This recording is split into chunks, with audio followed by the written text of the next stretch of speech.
Les Écritures disent en 1 Corinthiens 6, verset 17, celui qui s'attache au Seigneur devient un même esprit avec lui.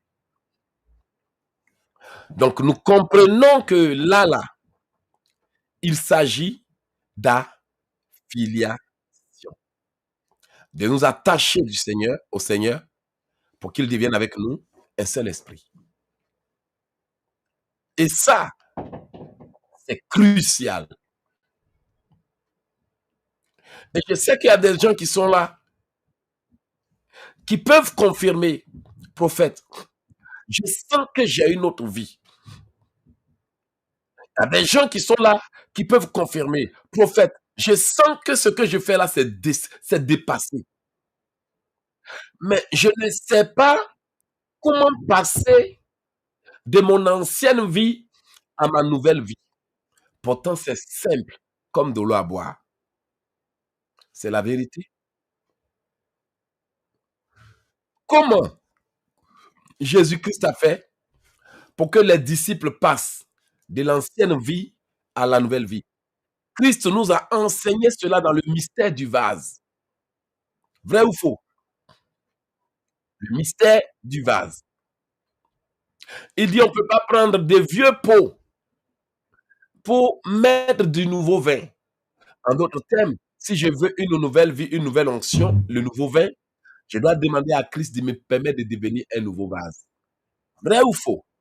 Bon, il y en a qui disent, je ne sais pas comment revêtir le Saint-Esprit. La première des choses, il dit de détruire l'ancien vêtement. Parce que l'ancien vêtement, c'est-à-dire le vieux esprit, le vieil homme. Le vieil homme. On doit nous en débarrasser, la chair. Là, nous aurons un nouveau vêtement. Il y a des gens qui disent, je veux que Dieu m'utilise puissamment. Et c'est bien dit. C'est bien de vouloir que le Seigneur t'utilise puissamment. Mais il y a une seule condition pour que Dieu puisse utiliser quelqu'un puissamment. Ce n'est pas par la force, ce n'est pas par l'intelligence, et les Écritures disent que c'est par le Saint-Esprit. Et la seule condition pour que Dieu utilise quelqu'un puissamment, ça a toujours été la purification. La parole de Dieu dit que si quelqu'un se conserve pur, c'est vrai, 2 Timothée 2, 21 dit quoi? Si quelqu'un se conserve pur en s'abstenant de toutes choses, il sera un vase d'honneur, sanctifié, utile à son maître, propre à toutes bonnes œuvres. Donc, on ne peut pas venir dire à Dieu, bénis-moi, utilise-moi, aide-moi. Non, la condition est claire. Si quelqu'un se conserve pur, s'abstenant de toutes sortes de choses, il sera un vase pur, utile à son maître, propre à toutes bonnes œuvres. Ce qui veut dire que il n'y a pas quelqu'un qui va te dire que je vais te donner une formule pour devenir un individu rempli de l'Esprit de Dieu. Le meilleur moyen pour y arriver, c'est d'être une personne disponible pour Dieu. Une personne qui cherche le royaume des cieux. Une personne qui cherche la volonté de Dieu. Une personne qui cherche la domination de Dieu. C'est ce que les Écritures disent. Nous venons de voir cela dans 2 Timothée. 2 Timothée 21 dit quoi? 2 Timothée 2, verset 21 dit quoi? Il a dit quoi? Dans une grande maison, au verset 20, il n'y a pas seulement que des vases d'or et d'argent. Il y en a de bois et de terre. Les uns sont des vases d'honneur et les autres sont des vases d'usage vil. Si donc quelqu'un se conserve pur, s'abstenant de ces choses, il sera un vase d'honneur, sanctifié et utile à son maître. Et ça, quand il est en train de donner l'exemple des vases, il est en train de parler de catégories de serviteurs. Vous voyez de quoi je parle? Donc, quand Paul parle de vase, il est en train de parler des différents niveaux de serviteurs. Et il dit dans une maison, à savoir dans le royaume ou bien dans un lieu où on sert Dieu, il y a des gens, il y a des vases à usage vil. C'est-à-dire que tu peux voir ça à l'église, mais ça ne sert pas à grande chose. Il y a des vases de bois qui occupent une petite position. Il y a des vases d'or qui occupent une position très élevée. Mais il y a des vases d'honneur qu'on ne sort que lorsqu'il s'agit d'établir la royauté. Voici pourquoi nous devons crier à Dieu, fais de moi un vase d'honneur, fais de moi un vase pur, fais de moi un vase de gloire. Parce que, bien aimé, ce n'est ni par la force, ni par l'intelligence. Le secret est là. Et comment on décide de devenir un vase de gloire? Moi, je préfère dire vase de gloire. Parce qu'aujourd'hui, là, il y a des vases, et parfois, ce sont des vases de scandale. Donc, excuse-moi, j'ai juste dit quelque chose, fais comme si tu n'as pas entendu. Donc, pas des vases de scandale, ok? Pas des vases de distraction, mais des vases de gloire. Et les Écritures disent que la façon pour devenir un vase de gloire, c'est se conserver pur, pur, pur. Et que lorsque tu te conserves pur, tu seras utilisé par ton maître. Tu seras bon.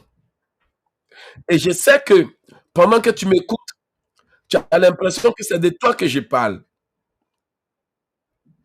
Tu sais que prophète, il y a quelque chose qui manque à ma renaissance. Je suis sûr que tu. Est-ce que quelqu'un peut, est-ce que quelqu'un peut partager pour la gloire de Dieu? Est-ce que quelqu'un peut partager? 1 Corinthiens 2, verset 12 dit quoi? Nous avons reçu l'Esprit qui vient de Dieu, afin que nous connaissions les choses que Dieu nous a données par sa grâce.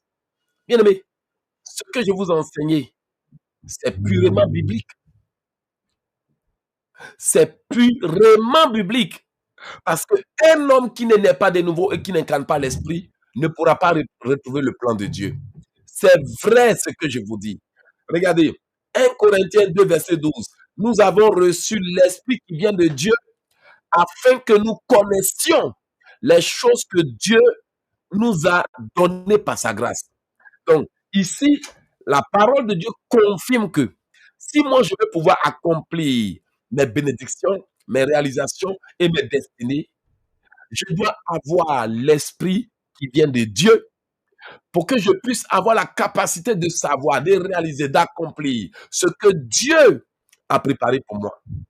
Imaginez, n'est-ce pas une révélation tranchante? C'est la vérité.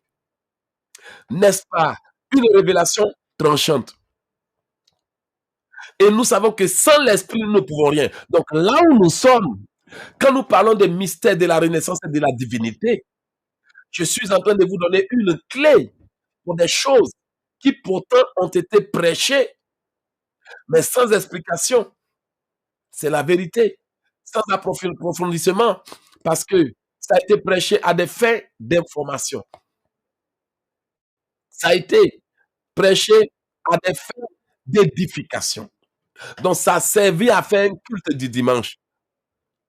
Mais ça n'a pas servi à faire une partie de formation pour la transformation, pour la réformation. Pourtant, la même écriture qu'on t'a prêchée à des fins informatives est encore la même écriture qui pouvait être enseignée à des fins transformatives. Or, les Écritures disent que c'est lorsque nous sommes transformés par l'intelligence que nous pouvons maintenant connaître ce qui est bon pour nous. Alors, la même parole, quelqu'un d'autre prêche pour annoncer la bonne nouvelle et le royaume de Dieu. Pourtant, la même parole, quelqu'un d'autre a prêché et a vu dedans la puissance, l'onction et la domination. Pendant que tu es en train de m'écouter, la même parole, tu l'as écoutée et tu l'as vue d'une manière. N'est-ce pas la vérité? Tu as écouté la même parole à maintes reprises. On t'en a donné des versions, vrai ou faux. On t'en a donné des interprétations, vrai ou faux. Tu as été nourri pendant des années. Mais tout à coup, tu entends quelqu'un te dire que nous avons reçu l'Esprit qui vient de Dieu afin que nous connaissions les choses que Dieu nous a données. Alors, tu comprends maintenant que ce que tu as écouté et ce qu'on t'a enseigné on t'amène dans la dimension de la reproduction de ce qui a été dit. Parce que tout ce que Dieu est venu accomplir par Christ, il est venu pour que nous puissions reproduire à travers Christ. C'est la raison pour laquelle on dit qu'il est le chemin, pour que nous puissions reproduire sa vie. C'est la raison pour laquelle on dit qu'il a les paroles de la vie, pour que nous puissions apprendre de lui. C'est la raison pour laquelle on dit qu'il est la lumière de Dieu, la lumière du monde, parce qu'il donne la vraie version et la vraie vision de Dieu pour l'homme. Et maintenant, les Écritures disent que nous devons reproduire ça en d'autres termes. Soyez des imitateurs de Christ. Sauf que toi, tu as connu le Jésus seulement qui sauve l'âme. Mais on ne t'a jamais enseigné le Jésus qui transforme l'homme et le rend enfant de Dieu. Maintenant, le Jésus qui sauve l'âme qu'on t'a enseigné, on t'a dit seulement de donner ta vie à Dieu, marche correctement, et quand tu seras sauvé, tu iras au ciel. Mais le Jésus que Dieu nous a envoyé, qui est venu, lui, il est plutôt venu dire que le royaume ne se trouve nulle part. Il se trouve en toi. Vous comprenez la nuance entre un évangile biaisé, un évangile camouflé, qui sert à faire de toi un religieux et un esclave, un suiveur inconscient. Mais l'autre côté, on dit non. On dit le royaume, la gouvernance, la domination n'est pas ailleurs. Jésus a dit qu'ils diront le royaume est ici. Ils diront que le royaume est peut-être quelque part au ciel. Ils diront que le royaume est dans le 3e ciel. Ils diront que le royaume est quelque part sous terre. Mais il dit, je vous le dis, le royaume est en vous. Et quand on parle du royaume en question, c'est une erreur de transformation qui fait entendre le royaume. Parce que dans le monde spirituel, le royaume dont Jésus parle, ce n'est pas une dimension, un lieu où les gens vivent. Mais il parle de la présence de Dieu, de la dominance de Dieu. Raison pour laquelle on est le temple. Donc le royaume est supposé habiter en nous. Le royaume est supposé incarner en nous. C'est pour ça que quand on est en train de chercher les choses, ils nous ont dit non, ne cherchez pas ces choses d'abord. Cherchez premièrement le royaume de Dieu. En d'autres termes, cherchez premièrement le règne de Dieu et tout le reste vous sera donné par-dessus tout. Et lorsque Jésus-Christ va pour prêcher et enseigner à ses disciples comment prier, il dit voici comment vous devez prier et il donne un code secret de la prière, le Notre Père, qu'on a appris comme la prière standard de Jésus, mais en réalité c'était un message codé du ciel pour montrer ce que l'on devrait faire. Alors quand il dit Notre Père qui est aux cieux, il dit que ton royaume vienne, ok, que ton règne vienne, pour que nous puissions accomplir ta volonté sur la terre comme tu l'as décidé au ciel. Donne-nous aujourd'hui notre pain de séjour. Il est en train de dire, donne-nous la parole qui correspond à nos actions quotidiennes. Ésaïe dit, il éveille mes oreilles chaque jour pour que je sache écouter comme écoute un disciple. Donc Jésus nous donne la même prière. Donne-nous le pain. Oh, le pain sur le plan symbolique, sur le plan prophétique, le pain c'est la parole. Le pain de vie c'est la parole. Donc Jésus était en train de nous apprendre que chaque fois que nous devons poser un acte, une action, nous devons d'abord demander la parole qui correspond à ça. C'est ainsi que lorsque j'étais en France, j'ai demandé à Dieu, que dois-je faire? Les gens sont en train de préparer des attaques et autres. Qu'est-ce qu'il m'a dit? Paralyse. Une fois qu'il m'a dit paralyse, on a paralysé les œuvres de l'ennemi. Et après, je lui ai dit, Seigneur, voilà, les enfants sont venus te voir. Il m'a donné la parole. Incarne le divin. Et il y a bien des choses qu'il m'a dit que je ne pourrais pas partager en direct parce que je n'ai pas le droit de les partager. Donc, c'est pour vous dire que, alors qu'on veut accomplir la volonté de Dieu, qu'est-ce que nous pouvons accomplir si nous ne recevons pas les instructions de Dieu? Allez lire dans la Bible et venez me dire où je me suis trompé. Qui est l'homme qui est déjà entré dans le plan de Dieu sans recevoir des instructions de Dieu? Mais beaucoup d'enfants de Dieu embrassent la mission. Ils embrassent l'appel. Wouh! Dieu a dit, il va le faire. Excuse-moi du terme, Dieu l'a dit, mais il ne le fera pas. Tant que tu n'as pas compris avec qui il veut le faire. Parce que ce que Dieu veut faire, c'est avec toi qui veut le faire. Dieu a dit à Josué, il dit, Josué, fils de Jusaka, travaillez car je suis avec vous. Il dit, je reste fidèle à l'alliance que j'ai faite avec vous quand vous étiez en Égypte. Regardez aujourd'hui, le Seigneur est en train d'utiliser Océan de Grâce à l'échelle mondiale. Mais bien aimé, je ne reste pas le bras croisé pour que les gens viennent d'en haut et d'en bas pour venir m'aider. Il faut travailler. Il faut faire des montages vidéo. il faut faire des audios, il faut préparer la salle, il faut choisir les images, il faut câbler tout, il faut tout faire. Aujourd'hui, le Seigneur m'a donné le don d'écrire, mais afin qu'il pousse les livres que j'ai écrits, je dois passer parfois 10 ans à écrire un livre. Il y a un livre qui a fait 10 ans. Et c'est maintenant d'ici février, par la grâce de Dieu, que ça va sortir. Parce que la date de sortie est programmée maintenant. Le livre est fini maintenant. Un jour pour toucher le cœur de Dieu. Alors qu'il y a un livre qui a fait 10 ans. Il y en a qui ont fait quoi? Qui ont fait 1 an. Il y en a qui ont fait plusieurs années. Donc vous comprenez que Dieu n'a pas dit pour que je croise les bras en disant que ça va venir. Quand Dieu vient voir Josué, il dit, Josué, c'est par toi que je mettrai le peuple en possession du pays que je leur ai promis. Dieu pouvait faire tout, mais Dieu travaille avec l'homme. Vrai ou faux? Donc Dieu n'est pas, Josué n'est pas resté bras croisés pour que tout tombe du ciel. Et malheureusement, la religion te fait croire que tu dois attendre les choses qui viendront seules. Et c'est pour ça que vous voyez que beaucoup de chrétiens viennent à l'église et ils deviennent malheureux et aigris. Et ils en veulent les gens parce que ce qu'on leur a prêché, ce n'est pas la vérité. Josué a combattu.